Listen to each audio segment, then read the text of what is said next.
The internet exploded this morning when never-before-seen wedding photos surfaced online, allegedly showing Kirk Frost standing beside Jasmine Washington in a tuxedo that looked eerily familiar, holding a woman whose hands sparkled with the same diamond ring Rasheeda wore for years. Within minutes, the images went viral. Fans flooded the comments sections, torn between disbelief and outrage. Was this a secret ceremony? Was Kirk really bold enough to marry Jasmine, the woman at the center of his most infamous scandal? The leaked pictures looked too perfect to ignore. Jasmine, in a white silk gown, her hair pinned just like Rasheeda's in her original wedding portraits. Kirk in a gray suit that matched the one from his vow renewal with Rasheeda years ago. And then the close-up Jasmine, lifting her left hand toward the camera, flashing a ring that fans immediately recognized. People started comparing old screenshots, zooming in on every pixel, and debating if Kirk had truly crossed the final line. The hashtag #KirkFrostWedding trended for hours as fans demanded answers. One follower wrote, "Nah, this can't be real, Rasheeda just posted family pics last week." Another replied, "Look at the ring. That's her ring. Same cut, same band. He wild for this." Blogs picked up the story fast, pushing headlines like Rasheeda's nightmare comes true and Kirk and Jasmine's secret wedding shocker. Even longtime castmates jumped in, leaving cryptic reactions on Instagram stories, some with laughing emojis, others with broken hearts. As the frenzy grew, insiders began whispering that these weren't old photos or clever edits, they were from a private event held weeks ago in Puerto Rico, away from cameras and press. An anonymous guest claimed Kirk looked nervous but happy, and Jasmine couldn't stop smiling. Others said Rasheeda had no idea, that she found out the same way the world did through a viral post. Emotions ran high as fans waited for her response, scrolling through her feed for any sign of a reaction. Nothing yet, just silence. But silence, in this world, says everything. What really happened that day? Were these photos staged? Or did Kirk actually tie the knot again, this time with the woman who nearly destroyed his marriage? Stay tuned, because what's coming next will turn everything upside down. Under the heavy glow of the Atlanta skyline, Kirk sat alone in his black SUV, engine running but mind spiraling. His phone screen lit up every second, notifications stacked, headlines flashing, his own face staring back from the leaked photos. Jasmine's smile burned into his vision, that same hand, with the ring glistening under a Puerto Rican sunset. He exhaled, gripping the steering wheel so tight the leather creaked. This wasn't supposed to leak, he muttered under his breath, voice low and tight. He had promised her privacy. He had promised control. Now the world was tearing it apart, piece by piece, frame by frame. Meanwhile, Jasmine sat across town in a quiet hotel suite, phone in hand, wrapped in a silk robe. The room smelled of ocean salt and champagne residue, remnants of something that was supposed to stay hidden. Her messages overflowed with half congratulations, half insults. Some said she finally won.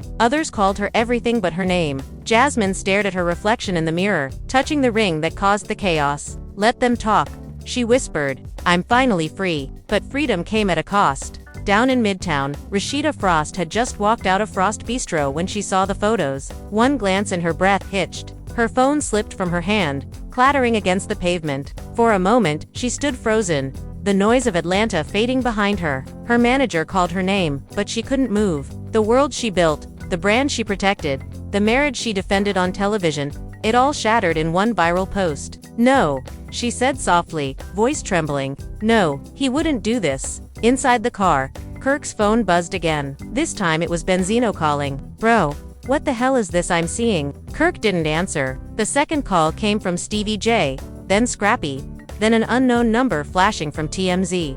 The noise felt endless, like static crawling through his skull. Jasmine's post was everywhere now. Her caption read, "When love wins, the world loses its mind." Below it, thousands of comments tore through the screen. Rasheeda finally picked up her phone again, scrolling through the images with trembling fingers. The same ring, the same man, the same deceit. She remembered the day Kirk slipped that ring on her finger years ago, tears in his eyes, promising forever. Now, seeing Jasmine wearing it, she felt something inside her crack wide open. "So this is what you meant by change," she whispered, tears forming but refusing to fall. The next morning, Atlanta woke up divided. Radio hosts debated the authenticity of the photos. Blogs released supposed inside sources, and even old castmates started choosing sides. K. Michelle went live saying, "See, I told y'all, Nothing in that house was real. Meanwhile, Erica Mena posted a cryptic tweet, "Karma never misses, baby." The internet ran wild with theories. Some fans believed Jasmine set Kirk up to ruin Rasheeda's image once and for all.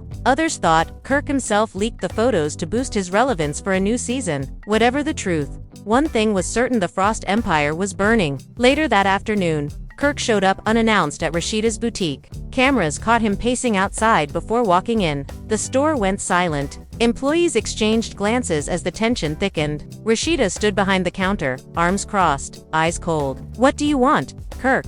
she said without looking up. His voice cracked slightly when he answered, "I came to talk, that's all." She let out a humorless laugh. "Talk now? You want to talk? The whole world just saw you standing with her, wearing my ring, and you think we're gonna talk?" He took a step closer, lowering his voice. "Those photos, they're not what they look like." Rasheeda scoffed. "They never are, right? Same story, different year." Kirk tried to explain, his words stumbling over each other. "It was a shoot. She said it was for a brand deal. I didn't know she'd use the pictures like that. I swear." Rasheeda shook her head, eyes narrowing. "You didn't know she'd wear my ring?" Silence filled the room. Kirk couldn't find an answer. Back at the hotel, Jasmine watched the confrontation unfold through fan reposts and gossip blogs. Her expression unreadable. She whispered to herself, "You asked me to keep it quiet, Kirk. You said one day they'd understand." She scrolled through the comments again, pausing at one that said, "She's wearing Rasheeda's ring like it's a trophy." Jasmine's lips curled slightly. "Maybe it is," she murmured. As night fell, Rasheeda's phone rang again. This time, it was Mimi Faust. "Girl, I just saw the clip. You good?" Rasheeda exhaled, exhaustion heavy in her tone. "I don't even know, Mimi. I just feel like I'm living somebody else's nightmare." Mimi's voice softened. "Don't let this break you. You know how these people move? Everybody chasing a headline." But Rasheeda wasn't listening anymore. Her eyes were fixed on the ring, still sitting in her jewelry box, the real one.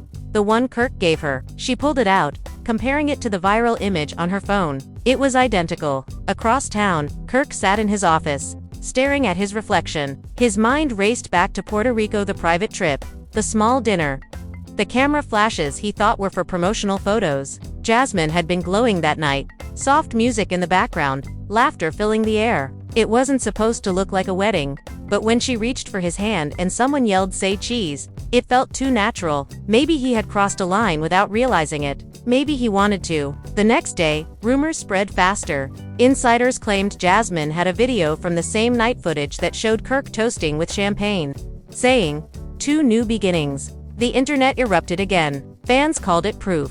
Others said it was spliced. But one clip, blurry and short, showed Jasmine whispering, "Thank you for choosing me." Kirk's voice, faint but clear, replied, "Always." That single word always became the spark for another media storm. TMZ released it, VH1 teased a possible reunion episode, and social media declared war. Rasheeda was silent for 48 hours straight. No posts, no statements. Fans flooded her latest video with support and speculation. She deserves better. This woman held him down for decades. It's giving betrayal energy. Every comment added fuel to the chaos. In her quiet home office, Rasheeda sat staring at a blank screen. Next to her, a half-written caption waited. Sometimes, silence speaks louder than truth. She hesitated, fingers trembling above the keyboard. Then she deleted it. She wasn't ready yet. Instead, she opened an old folder labeled Anniversary Photos. Each picture told a story she no longer recognized. Kirk laughing, their kid smiling, the ring shining under perfect lighting. She closed the folder and whispered to herself, "What's left to save?" Outside, paparazzi swarmed her driveway. Flashes burst through the windows. Reporters shouted questions about the ring, the wedding, the photos. Rasheeda drew the curtains shut and leaned against the wall. "They won't stop," she said quietly. "They never do." In another part of the city, Jasmine's phone rang again, this time from Mona Scott's office. She smiled faintly before answering. "Yeah, I'm ready to talk." What Jasmine said next would send the entire love and hip-hop world into chaos, blurring every line between truth, loyalty, and revenge. Mona's assistant patched the call through on speaker. The room still quiet except for the low hum of the hotel air conditioner. Jasmine stared out the window at the city and said, "I'm ready to tell my side." Mona's voice came steady, measured, the way it always did when a storm needed directing. "Before we talk cameras and schedules," she said, "I need to know if what I'm seeing is staged." A brand play, or something real enough to break the internet twice? Jasmine hesitated for the first time all day, thumb pressing into the velvet curtain. It's real enough, she whispered. And the world already broke. Mona inhaled. Then understand this. Once you say it out loud, there's no walking it back. Emotions will run high, families will split, and every single person who ever had your name in their mouth will sharpen their knives. Jasmine closed her eyes and answered, do it. Across town, the Frost house felt strangely airless despite all the windows. Rasheeda stood in the kitchen with a cold cup of coffee from hours ago, phone face down. Doorbell ringing every half hour with delivery vans of flowers and notes that all said the same thing without saying anything at all. Her mom called twice and left messages, her voice warm but heavy. Baby, you do not have to respond to anyone. You owe nobody a statement. Breathe first. The second message was softer. Call me when you're ready. I'm on my way, if you say the word. Rasheeda pressed her hands flat on the counter and whispered, I'm okay. She wasn't, but she had learned how to say it until the world believed her. Kirk finally left his office after midnight, slipping into the city like a ghost, hoodie up, face hidden. He drove without thinking, passing streets they'd lived on, restaurants where they'd laughed, neighborhoods where they'd filmed, just to prove they were fine. His phone vibrated again and again, but a single text from an unsaved number made him grip the wheel tighter. It said, check your email. He pulled over, opened the message, and saw a download link. The subject line read, Puerto Rico, private cut. He clicked. The low-resolution video loaded slowly, then jumped to life.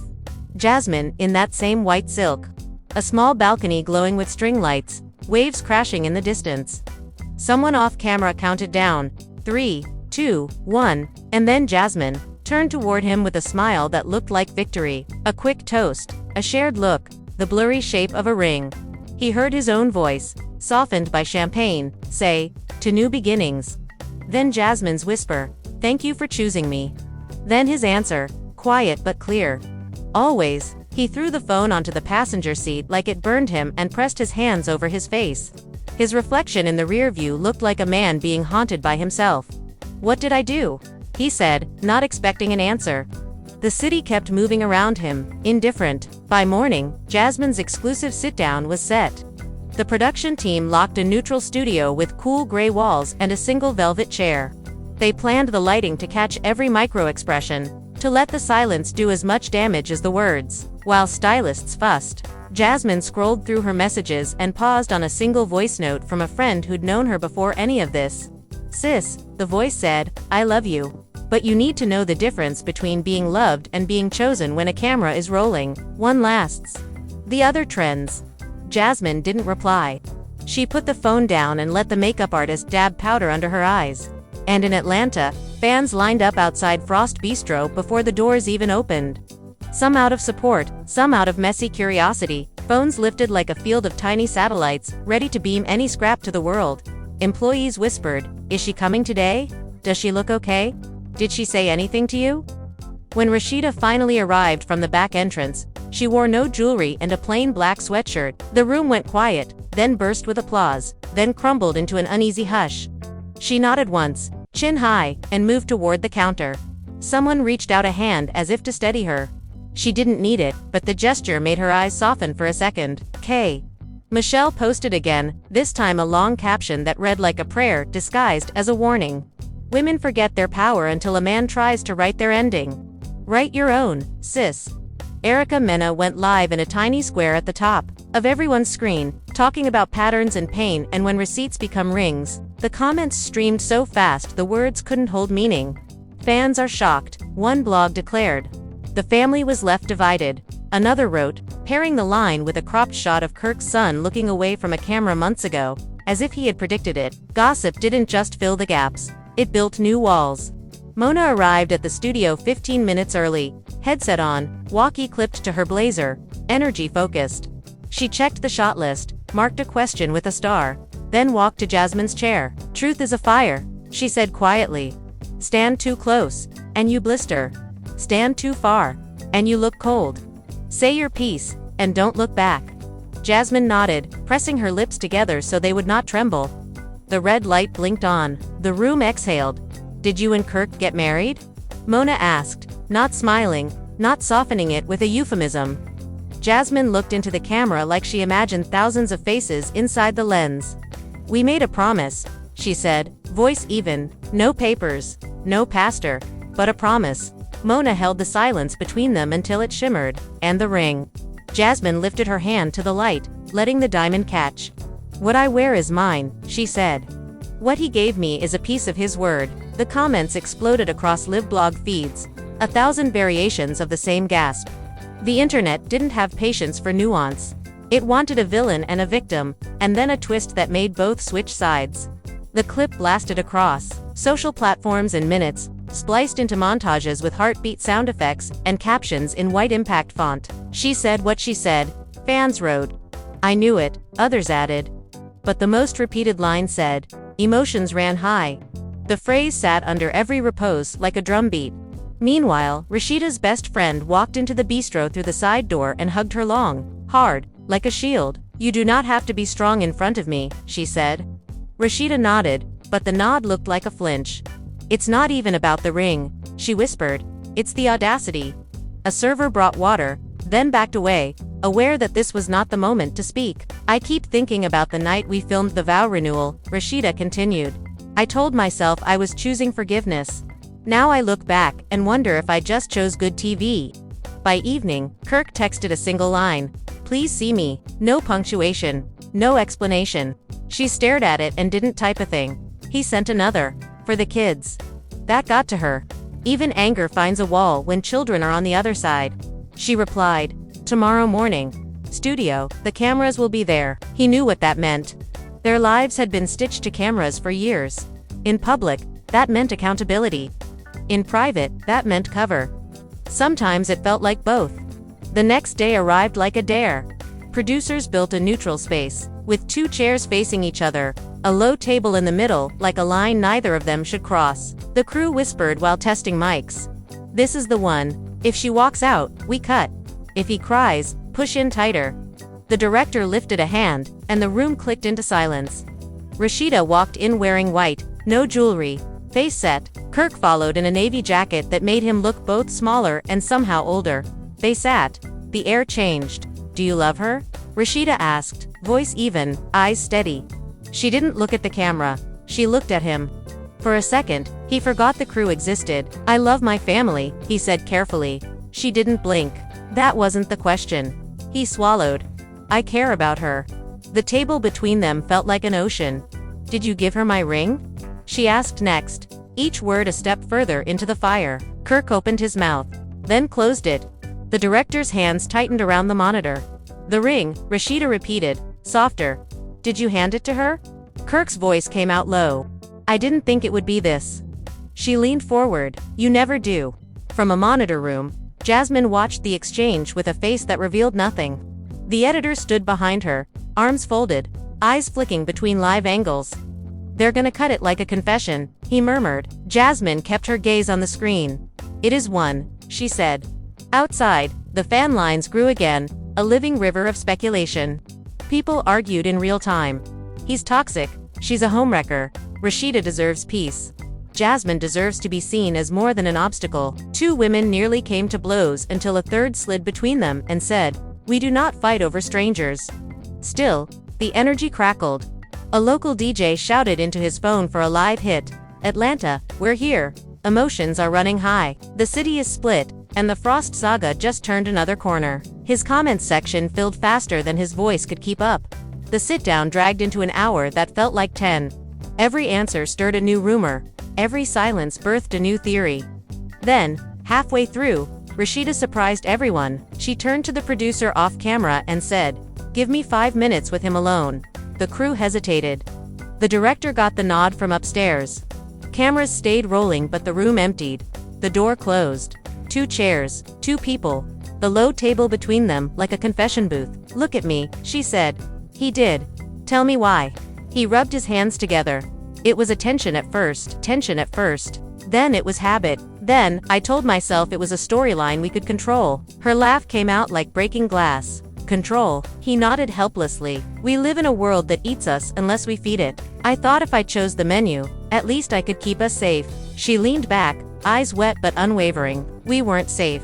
We were seasoning. The line hung in the air. He tried to reach across the table. She shook her head, and his hand felt. I don't know how to fix this, he whispered. You never learned, she answered. That was always the problem. When the crew returned, the tone had shifted. Rasheeda's voice was calm, almost gentle, which made it somehow harder to hear. We will not tear each other to pieces for a camera, she said, turning slightly toward the lens. We owe our kids that much. Kirk nodded, something like relief and grief tangled on his face. The director made the tiniest motion to the cam op to push in. It was television gold, but it felt like something more honest than that. As the day wore on, Jasmine's exclusive aired in pieces across every feed that mattered. One clip in particular detonated the conversation again. Mona asked, if he called you tonight and said let's disappear, would you go? Jasmine didn't blink. I would tell him to face what he built, she said, and if he still wanted me after that, I'd answer the door. The line spread like wildfire. Quoted, misquoted, stitched into reaction videos where strangers cried, clapped, rolled their eyes, announced their hot takes. The city pulsed with it. That night, Rasheeda stepped into her closet alone and pulled a box from the top shelf. Inside lay things she hadn't worn in years: an anniversary dress in champagne silk, a perfume that smelled like a particular season, a stack of Polaroids with edges gone soft. She set them on the floor and sat cross-legged, touching each one like it was a chapter title. When she reached the bottom, she found an envelope with her own handwriting on it, a letter she'd written to herself after the last big storm, promising she would leave if the sky ever cracked the same way again. She read it twice. She folded it back.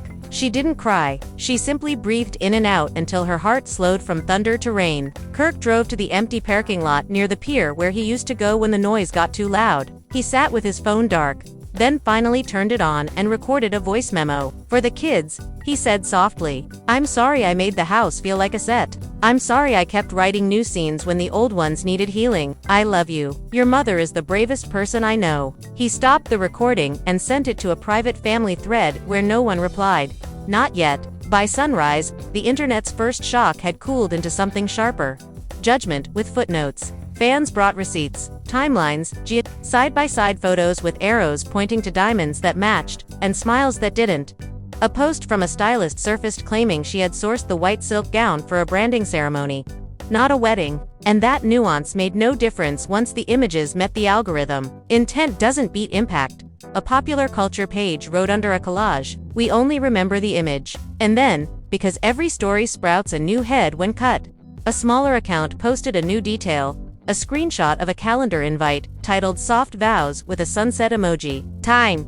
Date, location on Puerto Rico. Under guest list, the only visible names were K. Frost and Jay Washington. The caption read, y'all decide. Within an hour, the screenshot trended on its own. Producers scrambled. Castmates called each other whispering, did you see it? Soft vows. They're playing semantics. Or covering the truth. The family was left divided, not just by affection but by the vocabulary of what to call what happened. That afternoon, a text arrived on Mona's phone from a contact labeled simply Angel. It read, she's going to post. Mona didn't need to ask who. Minutes later, Rasheeda uploaded a single photo, her hand bare, resting on a marble table. Number ring.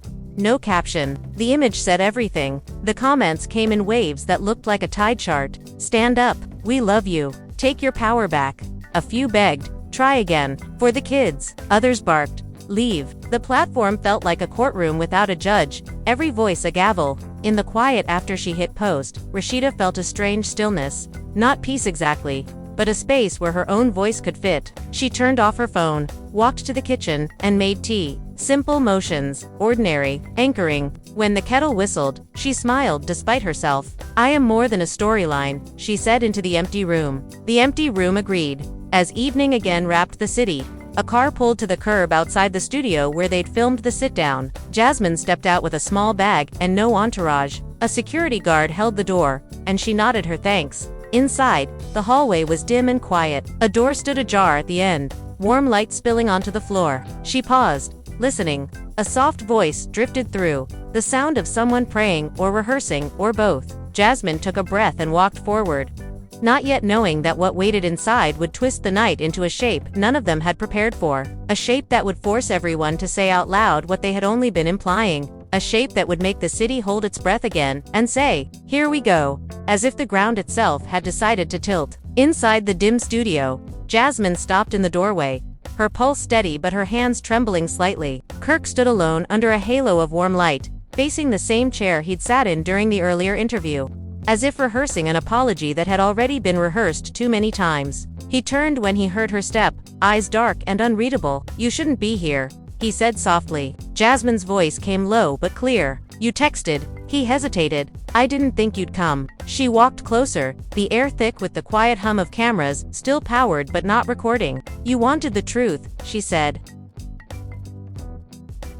"So let's finish it." Kirk rubbed his hands over his face, trying to find words that would make sense of the mess. "It wasn't supposed to be a wedding," he said. "It wasn't even supposed to look like one." Jasmine's lips tightened. "You held my hand, Kirk. You looked me in the eye and said, 'Always.' That wasn't lighting. That was you." He flinched, her words hitting something raw. "You don't understand what that word means to me," he said. "I do," she replied. "That's why I believed it." She took a slow breath. "Now tell me, was any of it real?" The question hung in the air like smoke. Kirk's shoulders dropped. "Some of it," he whispered, "the part that made me forget everything else." Meanwhile, outside that room, Mona stood with her production manager, whispering about the sudden private meeting. "If this goes south," she said, "we cut the feed. No one needs another scandal inside a scandal." The manager nodded, but the curiosity in his eyes betrayed him. "You think he's gonna tell her to disappear?" Mona sighed. "Men like Kirk don't disappear. They just pause until someone else writes their next scene." Back inside, Jasmine stepped closer to Kirk, her voice shaking now. "I didn't come here to fight," she said. "I came because everyone's talking for us. They're writing versions of us that don't even sound human. I just wanted you to say something real before this becomes another edit." Kirk looked up. "Real hurts," he said. "Real breaks families." Jasmine shook her head. "Real already did." She turned to leave, but he caught her wrist gently. "You think I don't care?" he asked. "You think I liked watching her face when she saw those pictures?" Jasmine's tone softened. "Then why'd you let her wear that silence while the world called me every name alive?" His hand slipped from hers. "Because if I said a word, I'd have to choose," he admitted, "and I wasn't ready to choose." The next morning, Atlanta woke to a storm bigger than before. Someone inside the studio leaked a clip grainy. Halflit of Kirk and Jasmine standing inches apart, voices muffled but clear enough to spark chaos. Headlines screamed private confrontation caught on tape and secret meeting proves emotional affair. Fans split again. Half said it showed love. Half said manipulation. Hashtags collided, each side louder than the other. Bloggers replayed the clip frame by frame, analyzing every glance, every breath. Rasheeda saw it before breakfast. She didn't cry this time. She simply watched, lips pressed tight, eyes cold. She'd reached that point where anger burns itself out and leaves a quiet, hollow strength. She dialed Mona directly. "You said you wanted a reunion episode," she said. "You're getting one? But it's gonna be mine." Mona paused, recognizing the tone. "What are you planning?" Rasheeda's voice stayed level. "Truth. On my terms." By afternoon, production scrambled to rearrange the shoot schedule. Everyone wanted Rasheeda's version. Camera crews packed into her boutique like bees in a hive. Stylists whispered about wardrobe choices, lighting setups, emotional beats. When she arrived, dressed in white again but with a sharp-cut blazer this time, the room fell silent. "Roll it," she said. "No countdown, no rehearsal." The red light blinked on. "Everyone's been asking what I think," she began, voice smooth, steady. "Truth is, I don't think anymore. I know."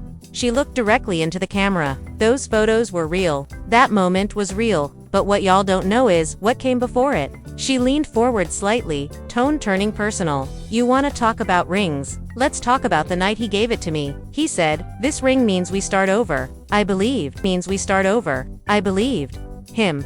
I wore that promise for years. She paused. Then I watched another woman wear it like a souvenir. The crew exchanged glances, sensing they were capturing something unfiltered. "So here's what I've learned," Rasheeda continued. "Loyalty without respect is just endurance. And love without honesty is just decoration." She folded her hands. "I built a life with a man who loved the idea of redemption more than the work it took to earn it." She exhaled slowly. "But today, I'm done playing the quiet one." The clip went live within hours. Millions watched it in real time. Comments flooded in, calling her powerful, poetic, savage, broken, brilliant, everything at once. Jasmine saw it too. She sat on the edge of her bed, the TV light flickering over her face, a quiet ache twisting her chest. She always knew how to say it right. She murmured, Her phone buzzed again, Kirk calling. She let it ring out. Later that night, Kirk released a statement on his Instagram story. White text on black background. I never meant to hurt anyone. I take full responsibility. Some things got too real. He turned off his comments, but screenshots spread faster than wildfire. One fan wrote, "He said to real, not real. Think about that." Another replied, "They're all actors in a show they forgot how to end." Mona watched the chaos unfold from her office, scrolling through the reactions. "This is beyond ratings," her assistant said. Mona nodded slowly. "It's not a show anymore. It's a mirror." 2 nights later, an anonymous source sent a final blow to every gossip page online, a set of unseen photos from that same Puerto Rico trip. One showed Kirk and Jasmine on a balcony, smiling as the sun set. Another showed a table with 2 wine glasses and a small white envelope labeled for her. Inside the envelope was a handwritten note. "You make me remember who I was before all this." Fans zoomed in, circled the handwriting, compared it to Kirk's old autographs. The conclusion was unanimous. It was his. Rasheeda didn't need to read the comments to know the world had already decided what the truth was. But as she sat by her window that night, city lights glowing like tiny confessions, she whispered something to herself, something no camera could capture. "I forgive you," she said quietly, "but not for you. For me." Outside, the storm finally broke, rain tapping softly against the glass, washing Atlanta clean for one night before the next headline came. And somewhere, Jasmine scrolled through her phone, found that old picture of her smiling by the ocean, and whispered the same word Kirk once did. Always. The next morning, the internet woke up hungover on drama but hungry for more. Because the Frost saga wasn't over, it was only shifting shape. Rumors of another reunion, of contract renegotiations, of secret footage ready to air started flying before breakfast. And through it all, 3 people, one broken, one blamed, one finally silent, stood at the center of a story that refused to end, even when every word had already been said. Jasmine stood there with the words still warm on her lips. And the room felt like it leaned toward her, like the walls wanted to hear what came next. The studio lights hummed, a low electric breath. Kirk didn't move. For a heartbeat, they were 2 statues carved out of the same mistake. Then footsteps in the hall, quick and careful. And Mona appeared at the threshold, with a producer shadowing her, both stopping short when they saw how close Jasmine and Kirk stood. Mona's voice came soft, not to startle a skittish truth. "We're not rolling," she said, "unless you want us to." Jasmine didn't turn her head. "No cameras," she answered, and only then did she step back, as if drawing a boundary with the air itself. Kirk swallowed, like every apology he had practiced was stuck behind his teeth. "You said always," Jasmine repeated, gentler this time, not as a weapon but as a receipt. He nodded once, a slow, careful thing. "I did." His voice frayed on the second word. Mona's eyes flicked between them, calibrating the distance, feeling the storm pressure rise. "If you need the room, you have it," she said, and slipped away, pulling the door almost shut but leaving it open enough for the future to squeeze through. Jasmine's phone lit up in her palm, a text from a number saved without a name, just a rose emoji. It read, "Don't let them make you the villain for a story y'all wrote together." She locked the screen without replying. "I'm tired," she said to Kirk,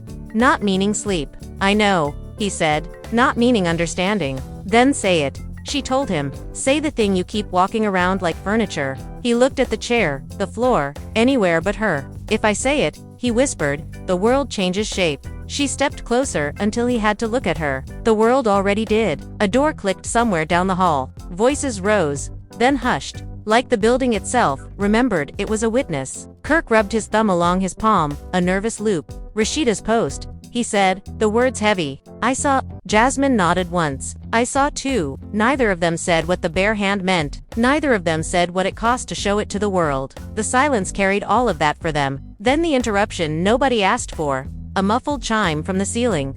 The kind of sound a system makes when someone has armed it, disarmed it, or told it a lie. Kirk glanced up. Jasmine did too. "Did they power something on?" she asked. He shook his head, unsure, a flicker of worry passing over his features. They both knew how thin the line was between private and public in rooms like this. You could be alone and still archived. You could whisper and still trent. The door opened again, but softer this time, and Mona slipped back with a careful face. "I need to tell you both something before the internet does," she said, closing the door behind her. Jasmine's spine straightened. Kirk Brace laughed, a sound with no joy in it. Mona held up her phone. On the screen, a blurry still from a new angle. the balcony, the toast, the ring catching sunset. But this time there was a second frame. A quick pan to the left, a table with a small velvet pouch beside the wine. Mona tapped to zoom. Embossed letters on the pouch glinted under fairy lights. The name wasn't a jeweler's. It was a boutique. It was hers. Rasheeda. The pouch was branded from a limited pop-up she'd done 2 summers ago. A capsule collection that included custom remount services for heirloom stones. Jasmine's breath hitched. Barely. Kirk's eyes widened despite himself. Where did that come from? He asked, though he knew. Mona didn't blink. Someone who was there, she said. Someone who knows what a pouch means when it's not supposed to be in the frame. Jasmine's voice was very even. Say what you think it means. Mona didn't change tone. That ringstone may be hers, but the mounting isn't. Someone moved history around. Tried to make a new story look like an old one. She let the sentence sit. Jasmine stared at the photo. The pouch like a signature no one intended to sign. So they'll say I stole it, Jasmine murmured, not asking. Mona shook her head once. They'll say what they already say. But they'll also say he brought a piece of that life to you. The air tightened, as if the truth had less oxygen than the lie. Kirk leaned against the chair back, feeling something tilt inside him. That's not what happened, he insisted, quiet but urgent. I had the stone reset months ago. I wanted a clean moment. He winced at his own phrasing. Jasmine turned to him. A clean moment with a borrowed past, she said, not unkind, just accurate. He closed his eyes. I thought it would mean continuity, he said. It ended up looking like theft. Mona pocketed the phone. This detail changes the angle, not the headline, she said. But angles cut. She reached for the door again, then paused. 2 options. We ignore it and let them build whatever tower they want out of this. Or we place the block ourselves.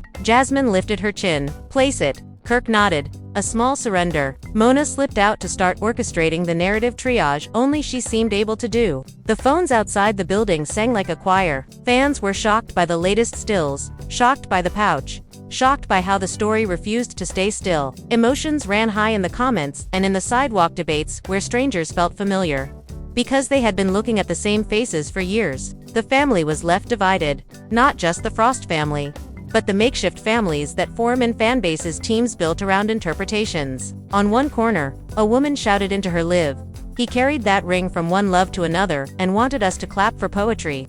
And the hearts flew up the screen like confetti. On another, a man held his phone close and whispered, "Y'all so quick to throw stones you don't even ask where the stone came from." Inside, Jasmine finally sat, the chair side under her, an old set piece used to absorbing heavy confessions. Kirk stayed standing, as if sitting would make gravity win. You gonna hate me if I tell the truth? He asked, and the fact that he asked told its own story. Jasmine folded her hands in her lap. I already did, she said softly. I already forgave you too. Those can live in the same house. His shoulders loosened, then tightened again. I thought I was mixing the past with the future to make it whole, he said. Instead, I made mud. Jasmine almost smiled, not at the metaphor, but at the rare, plain accuracy of it. You didn't want to choose, she said, so you tried to carry both worlds in one hand. The door cracked, and a new voice spoke, a voice that dropped the temperature a few degrees. He's been doing that since the first pilot. K. Michelle stepped in.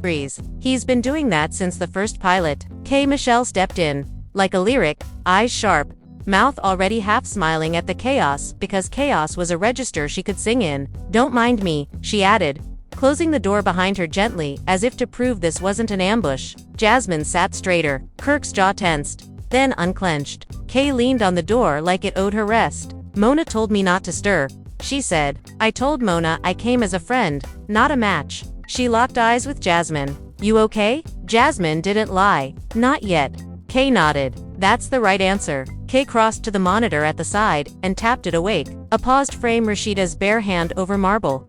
The post that had reset the day. Kay studied it the way people study maps to places they already know but don't want to get lost in. I hate that this is what it took to get her to choose herself out loud, she said. Her tone held respect and ache, like a truce. I hate that it's always after the burn. Kirk exhaled through his nose, almost a laugh.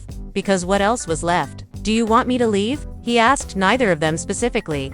A child asking a room for permission. No, Kay said, sitting on the arm of a nearby couch. I want you to sit in it. She nodded at the empty chair opposite Jasmine. He obeyed, finally sinking, the cushion taking the confession out of his bones. Tell her the whole Puerto Rico plan, Kay said.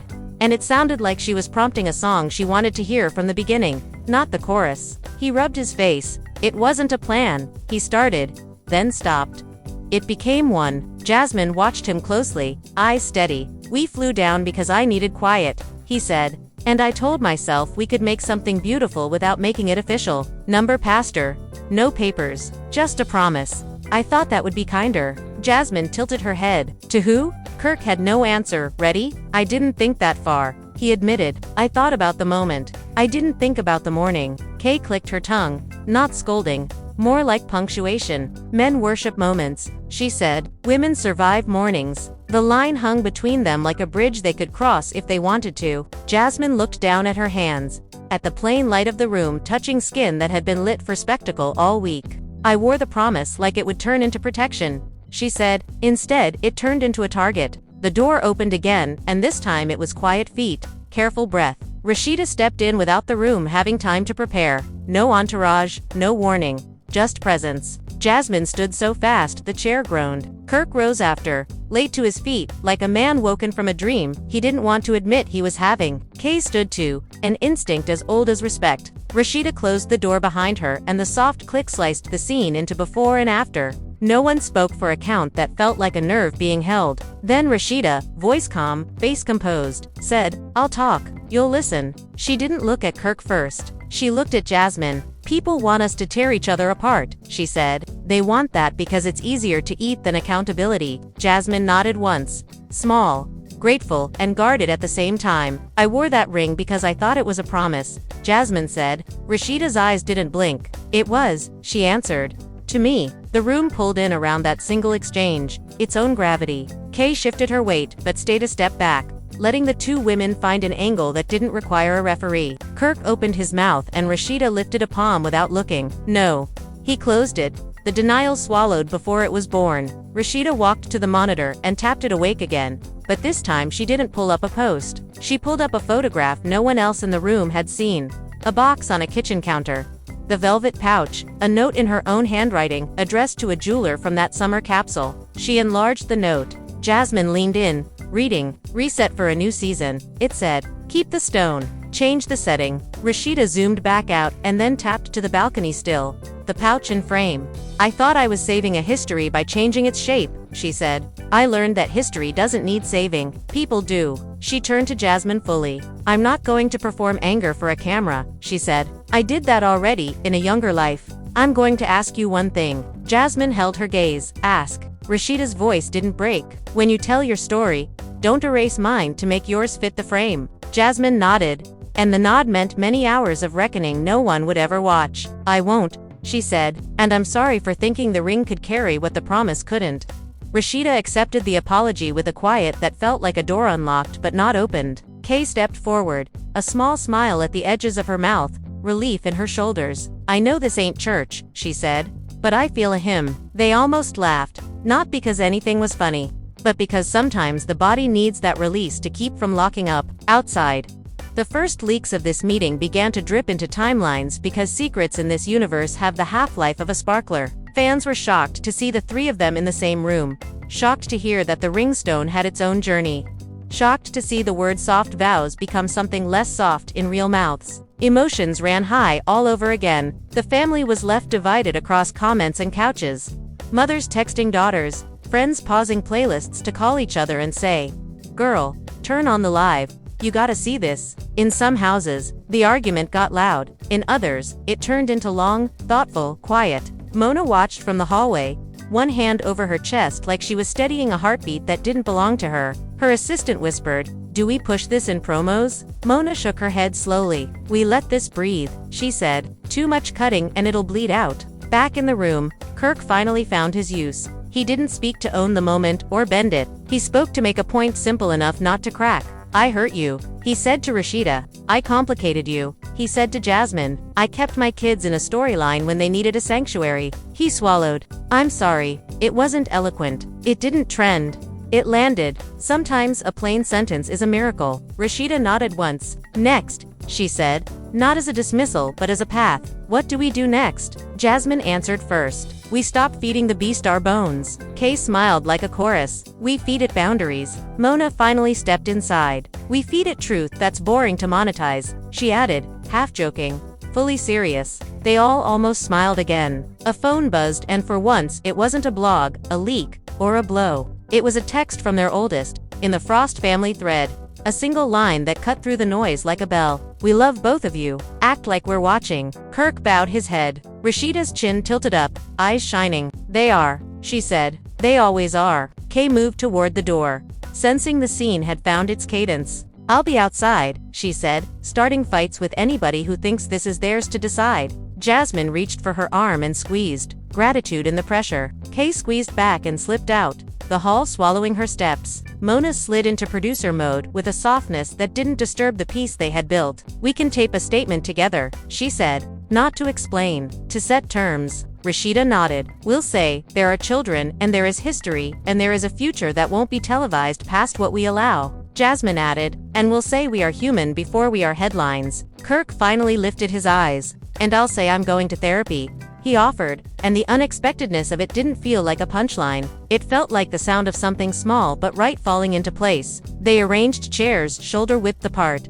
The low table gone now, no unnecessary border between them. The cameras rolled this time, but the room didn't change its breath. Mona stood behind the monitors, not directing with hands, just with presence. The red light came on. Rasheeda spoke first, clear and slow, uncompromised. We know you've had a lot to say about us. Here's what we want to say to you. Jasmine followed, voice unshaking, eyes steady. We won't be your war. Kirk last. Nothing fancy. I'm doing the work. They paused, each in turn, and let the silence work harder than the words. It did.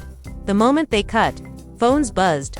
Building one. The network liked the tape. The team liked the tone. Nobody had notes, which in this business is the rarest sign of grace. Mona exhaled for what felt like the first time that week. That's the clip, she said. That's the frame. As they stood to leave, Jasmine reached into her bag and took out a small velvet pouch.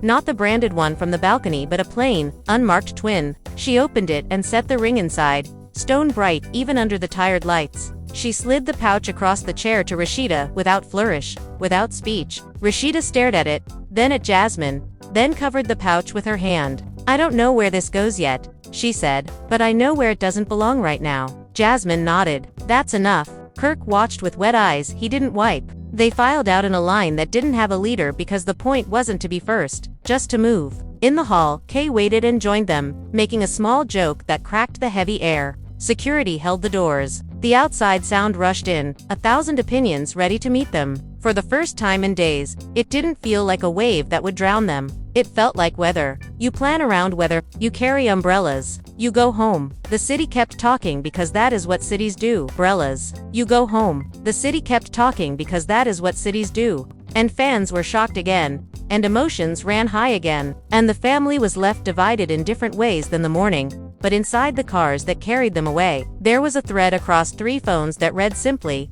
home by 9, Jis, and Jis. And the word yes felt like a small, stubborn kind of peace. The kind that doesn't flash. The kind that learns how to hold. The cars pulled away from the studio in 3 different directions, but the air still felt stitched between them.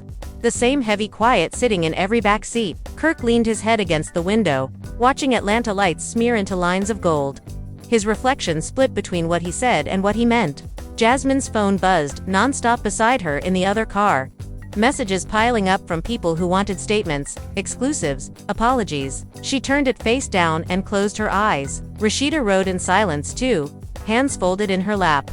The velvet pouch resting there like proof that peace can be small and still weigh everything. Behind them, the studio emptied except for Mona, who stayed until the last monitor went dark. She replayed the day in her head, the ring, the confessions, the apologies, and she knew it wasn't over. Nothing this big ever ends when the cameras cut. She looked at her assistant. Make sure they all get home safe, she said, and tell editing to keep that last shot clean. No music, just truth. The assistant nodded, jotting it down like gospel.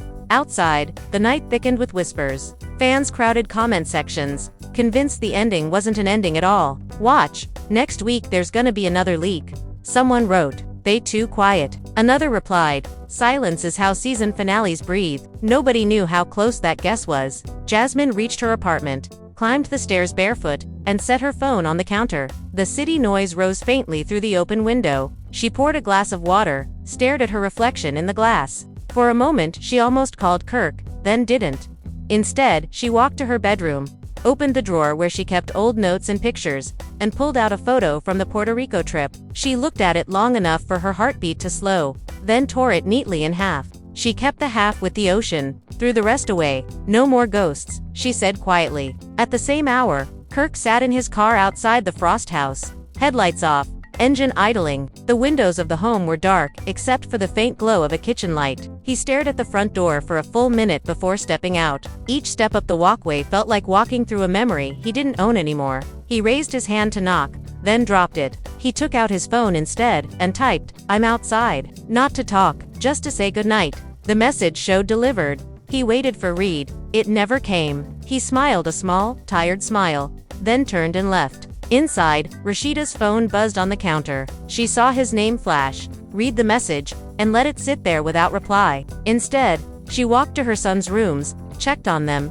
adjusted blankets that didn't need adjusting. She paused at the doorway, the kind of pause that holds both love and fatigue. "We'll be okay," she whispered, though no one was awake to hear it. By morning, the world had spun the story again. Entertainment blogs screamed that the trio might be reuniting for a final Truth special. Others claimed Jasmine was signing her own spin-off. Still, others said Rasheeda was leaving Atlanta for good. Every outlet swore they had exclusive sources. Mona smiled at her breakfast table, coffee in hand. "They do my work for me," she murmured. Later that day, Rasheeda got a call from a network executive. "We'd like to give you full creative control," he said, voice oily with charm. "You could frame it however you want. Tell the real story." She listened, then said, "The real story doesn't need your cameras." She hung up before he could reply. Her assistant looked at her in surprise. "You're turning it down." Rasheeda nodded. "I'm building something else. Real this time." Across town, Jasmine met with her lawyer, a calm woman who spoke in facts instead of feelings. "If you're going to move forward," the lawyer said, "you should know the papers he filed for production rights list your likeness as Jasmine frowned. "So he owns my face. He owns the footage," the lawyer clarified. Jasmine leaned back. "Same thing in this world." She signed the release papers anyway, eyes steady. By noon,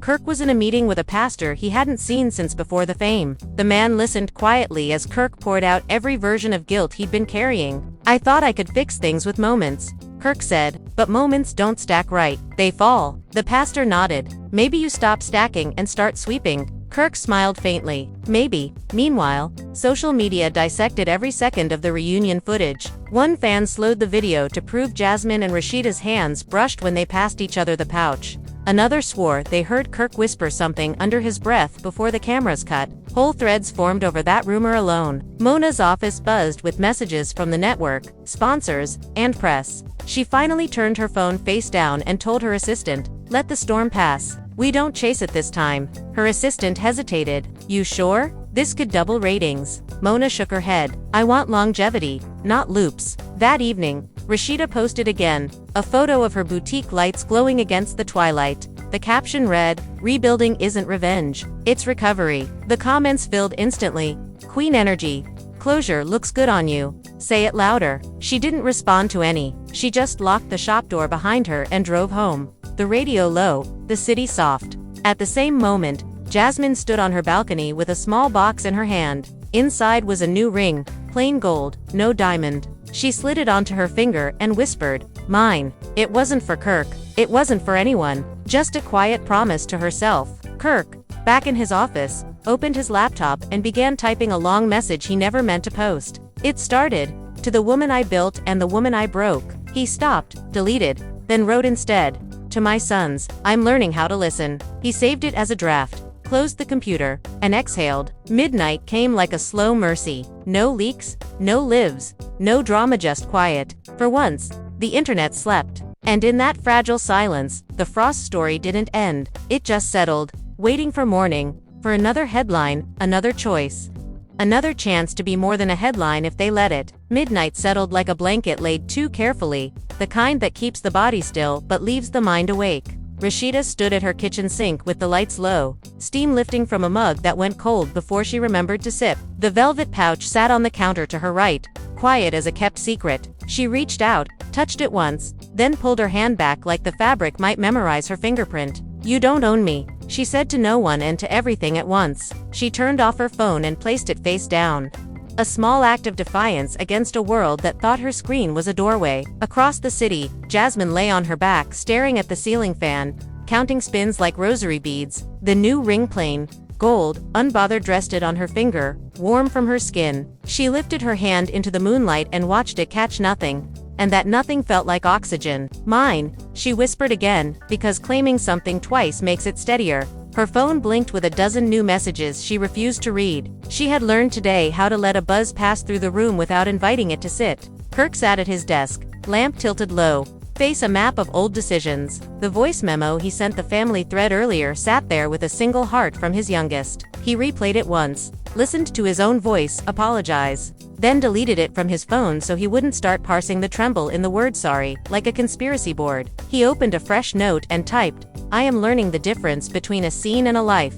Then stopped, backspaced, and wrote instead, "I am learning." He closed the laptop and pressed his palm to the cool aluminum like he could drain heat back into his hand. The city breathed. Upstairs neighbors moved furniture that didn't need moving. A dog barked twice and then remembered sleep. Tires hissed along wet asphalt on streets that weren't wet but wanted to sound that way. Atlanta carried the residue of days like this, the way a stage carries the scent of old smoke. In a small apartment 2 buildings over from Jasmine's, a stylist scrolled through her camera roll with a knot in her stomach. The balcony, sunset, silk, the pouch, the table. The note, her lens had caught more than she intended when she stepped back to capture the string lights. She had sent the first still because someone offered money that could fix a broken car and a broken loan at the same time. She thought a picture was just a picture. She did not expect to watch a city reorganize itself around an image. Her phone chimed again with the same anonymous handle. "Any more angles?" She stared at the message until it blurred and typed back with thumbs that shook. "No." At Frost House, a refrigerator motor hummed like a lullaby. Rasheeda opened a drawer and pulled out a pen and a yellow legal pad. Because typing felt like talking to a crowd and she wanted to talk to herself. She wrote the words, "What I own," at the top of the page, then listed small things first. My breath, my name, my time. The list grew with quiet confidence. My son's laughter, my mother's voice, my business, my voice, my story, voice, my business, my voice, my story. When she reached the bottom she added, smaller, my ring, but maybe not tonight. She folded the page and slid it under the pouch like an anchor slips under a ship. Jasmine turned on the bathroom light and flinched at herself because after a week of cameras she still wasn't ready for mirrors. She washed her face like the water had opinions. When she looked again, the face was softer. She picked up her phone and opened a voice note from her oldest friend, the one from earlier who spoke in love and warning. The message ended with a line that hit like truth landing gently. "You can't build a home in the comments." Jasmine smiled at the sink. "I know," she said. "I tried anyway." Kirk stood, finally, because the chair made him feel like a confession pinned to wood. He put on a jacket he didn't need and walked out into the hall, letting the door close with a whisper. He took the stairs down, not the elevator, as if moving his legs could earn him something. The foyer smelled like lemons and old carpet. He stepped into the night and the air met him without judgment. He walked a small square around the block, then another. A shadow peeled off the curb across the street and matched his pace out of coincidence or design. "I don't do autographs," he said without looking. The shadow chuckled and stayed put. He kept walking. Somewhere in the quiet, a sound that didn't belong threaded through the night. A ping from a wall-mounted tablet in a studio that was supposed to be shut down. The system had armed properly. The lights had clicked off. The doors had been checked twice. But a device nobody used, one meant for visitors to request entry during business hours, lit up with a clip sent from a masked account. The subject read, "Soft Vows, True Audio." It sat there in blue rectangle innocence while the building slept. A message waiting to turn mourning into something else. Back in her apartment, Jasmine's chest rose and fell in a rhythm that finally matched rest. She dreamed she was in an ocean without waves where the only sound was her own breath underwater. In the dream, she lifted her hand and the plain band glowed like a ring in a church window. It felt like a promise no one could applaud. She woke with the taste of salt in her mouth and a piece she didn't trust yet. Rasheeda checked the locks 3 times like a ritual that keeps monsters at the edge. She passed the hallway mirror and caught herself half-turned, hair in a loose tie, sweatshirt too big. She paused and raised her chin at the woman in the glass. "You kept you," she said. The woman agreed. She returned to the kitchen, picked up the pouch, set it gently in a drawer she rarely opened, and then slid the drawer shut with intention. Not banishment, not display. Limbo. Kirk's phone buzzed with a message from a number he didn't recognize. It was a photo of a bench by a lake from years ago, the summer he promised to stop living like debt. He stared at it until the past and present separated again. "Who is this?" he typed, then deleted it and put the phone in his pocket. He walked home under a sky that had taken pain before and would take it again. A neighbor 2 floors down posted a blurry story of 2 figures such as they might be him, and might be any pair of men at this hour, walkers with hands in pockets, heads tilted toward the ground. The caption read, "Men only rethink at night," and the hearts that fluttered up looked like moths. At 2:37 a.m., the building where they had all faced each other sent an automated report to Mona's inbox. A security summary she ignored every night. Tonight the subject line pulsed in a way it hadn't. New message received. Access console. She rolled over, half asleep, flicked the phone open to stop the vibration, blinked at the thumbnail, and sat up in the dark. The file icon looked like any file icon. The timestamp did not. She pulled on a robe, padded to her kitchen, and opened the clip. A balcony again? Soft light. No faces at first. The camera angled at the string lights and the table. The velvet pouch and frame. The envelope with "for her." The 2 glasses. The ocean shushing at the edges. Audio this time was cleaner than clean. As if someone had pressed a mic into the night and asked it to tell the truth. She pressed play. "We're not making a mistake," Jasmine's voice said. Clear, steady, not asking. "We're making a moment," Kirk's voice answered. Lower, hopeful. Like he believed the word could carry more than its back could handle. Glasses touched. A small exhale, then a quiet that lasted long enough to be a decision. "Always," he said. Same as the tiny clip the internet knew. But this time, it came with the sigh of someone who'd forgiven himself too early. "Always," Jasmine echoed, not a vow, a mirror. Mona paused the clip and stared at nothing for a long time. Then she hit play again, and listened to the seconds after the word "always." The part nobody had heard yet. The part that shifted the gravity. "We'll deal with the morning," Jasmine said, soft and fierce. "We won't run from it." Kirk's reply was a string of words he probably didn't remember saying. "I can hide a morning," he murmured, foolish and sure. The balcony held its breath around them, and the ocean went on being the ocean. Mona closed the window and leaned her forehead against the cool glass of the kitchen door. The temptation to forward the clip to the network thrummed through her hands like electricity. The habit she'd trained the world to expect pushed her thumb toward the share icon. She watched her own reflection lift the phone and studied the face in the glass like it was someone she might produce. Not tonight, she told herself. She archived the message, called building security, and said, "We had a system ping. Roll cameras only if someone touches a door." She hung up and stood there long enough to count to 100. Just before 3, a stray cat skittered across Jasmine's courtyard like a rumor outrunning itself. In that same minute, a woman on the West Coast hit publish on a scheduled blog post titled, "Dear Ring, You're Not the Villain." A piece about inheritance and women who remake objects to suit their survival. It wasn't about the Frosts. It wasn't about reality TV. It found them anyway by sunrise, because the internet has a way of picking locks. Rasheeda dreamed she was back at Frost Bistro, but the tables were empty and every chair was turned to face the door. She stood by the register and waited. No one came in. She walked to a table, turned a chair toward its place at the table, then another, then every chair, and when she finished, the door opened and her mother walked in carrying a bouquet of peonies. "You moved the room to welcome yourself," her mother said in the dream. "Now sit." She woke with damp eyes and the taste of sugar. She wrote the line down on the same legal pad and put a circle around it. "Welcome yourself." Kirk lay down finally, and miscounted how long he stared at the ceiling. Sleep came like a compromise, not a gift. He dreamed he was running lines for a scene he didn't want to shoot, and the script kept writing itself in pen as he read it. He woke with a start, sat up, and laughed once. A sound with edges. Not a scene, he told the dark. The dark agreed. At 4:19 a.m., a small account posted a collage of rings that were not Rasheeda's, and not Jasmine's, and not anyone famous. Just hands with bands and stones. Captions that said, "My grandmother's, mine, reset after divorce, reset after promotion, given to myself, pawned and bought back." custom with my sister, a stand-in until I can afford the dream. My dream changed. No diamond. The collage had 20 likes in 10 minutes. By noon it would have 200,000 because the story had quietly turned a corner and people wanted to talk about themselves under the safety of someone else's drama. A little before dawn, the sky color turned from ink to bruise. Jasmine stood on her balcony again in a sweatshirt that wasn't his and watched the color think about being day. She held her phone and typed a caption she did not post. No more weddings that fit on a napkin. She saved it to drafts and smiled. She tapped to record a voice note and sent it to herself. "Stop performing surrender," she said. The note played back to her in her own voice, and it sounded like a coach. Rasheeda laced her sneakers and walked her neighborhood while the streetlights blinked themselves off one by one. A neighbor with a big dog lifted a hand. She lifted hers back.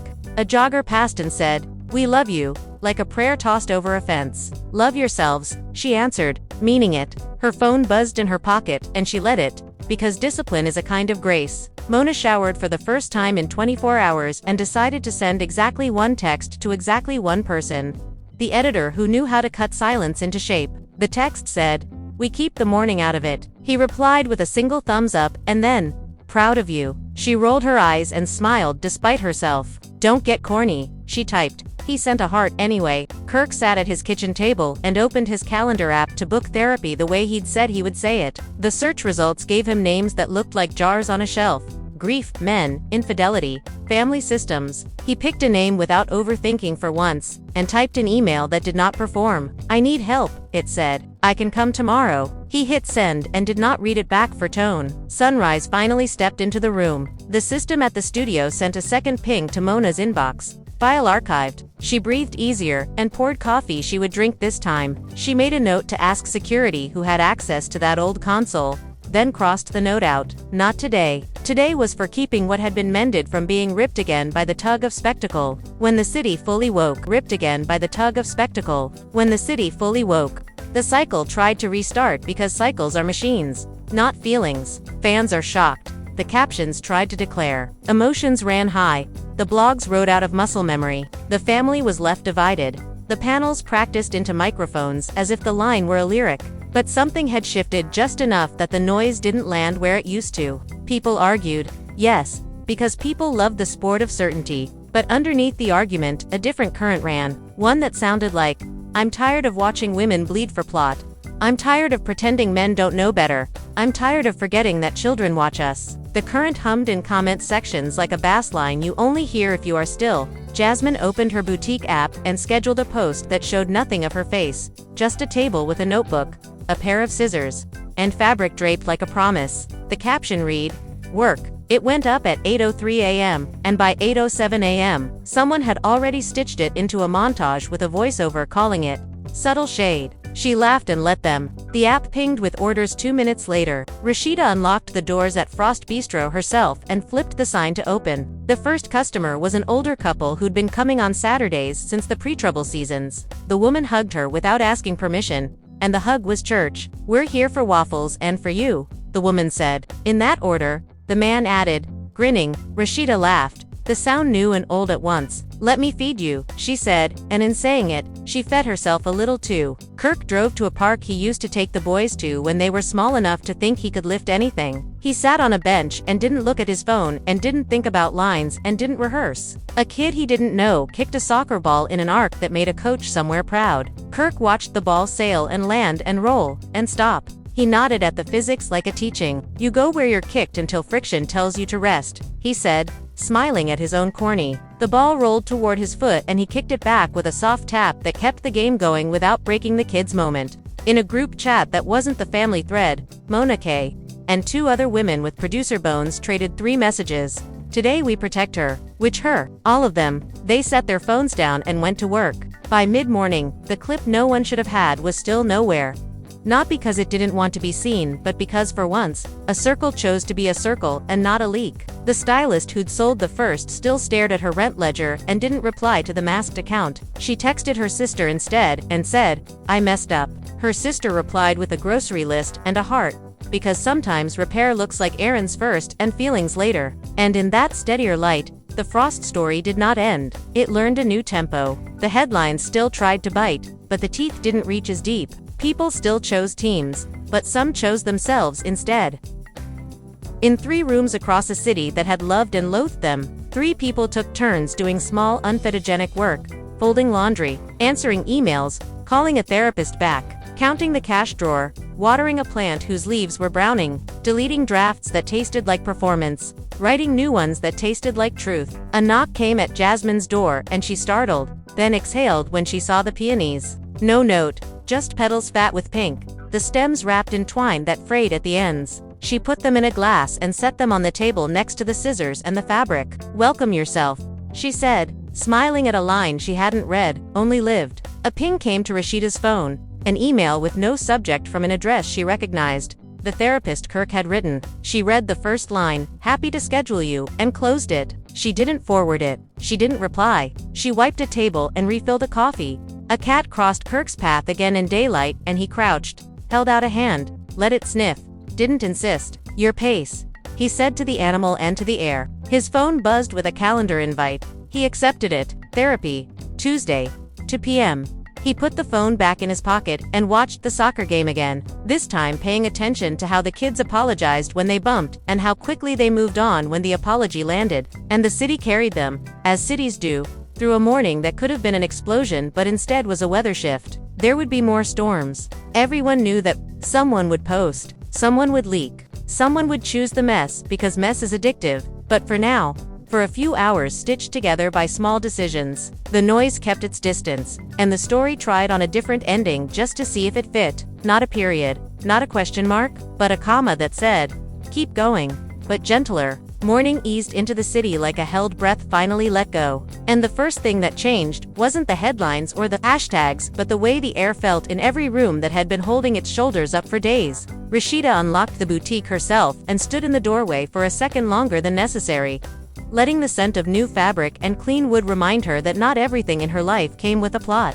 She set the velvet pouch on the counter, not as a trophy, not as a wound, just as an object waiting for instructions. "We're closing one chapter today," she told the empty store, and the racks did not argue. Across town, Jasmine tied her hair up and laid out swatches on her dining table, small rivers of color flowing into one another, soft pink to fire orange to a quiet gray that made the gold band on her finger look intentional. She opened her notes app and typed a list with a title that made her smile.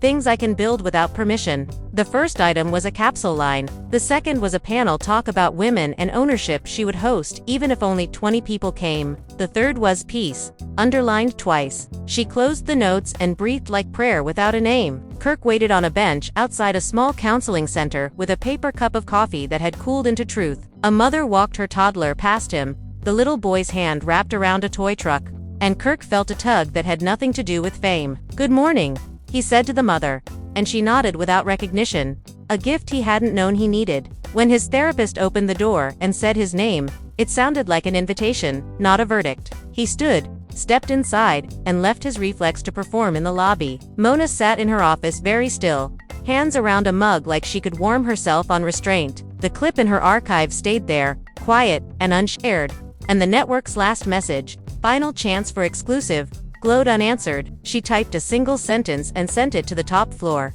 "We will not be using the balcony audio." The reply came fast and flat. "Understood." She closed her laptop and smiled at the part of herself that chose longevity over loops. Then she picked up the phone and called Kay. "We build the after," she said. "We give them a road instead of a replay." Kay laughed, a sound with light in it. "I'll write the map." The internet, stubborn as always, tried to reheat old outrage. Fans were shocked again by think pieces that pretended to be new. Emotions ran high in fresh threads that felt like Dacia Vu with filters. The family was left divided in comments that rearranged the same furniture. And yet something else moved under that surface like a current that had changed direction overnight. People began sharing stories about their own rings, their own resets, their own mornings after unforgivable nights. It wasn't forgiveness for him, it was practice for themselves. At Frost Bistro, the lunch rush came on gentle feet.